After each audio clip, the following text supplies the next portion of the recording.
Shuncha sabr qildim, yetadi. Davay, bor. O'qitimni olmay.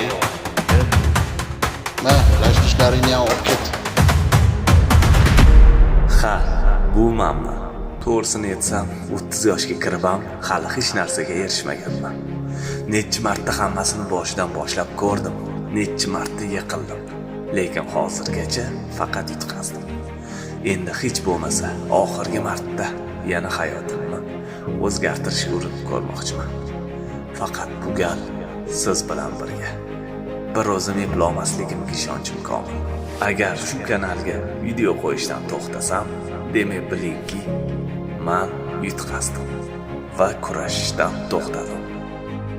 Hozir esa oxirgi marta, oxirgi imkoniyatimizdan foydalanamiz va birga boshladik.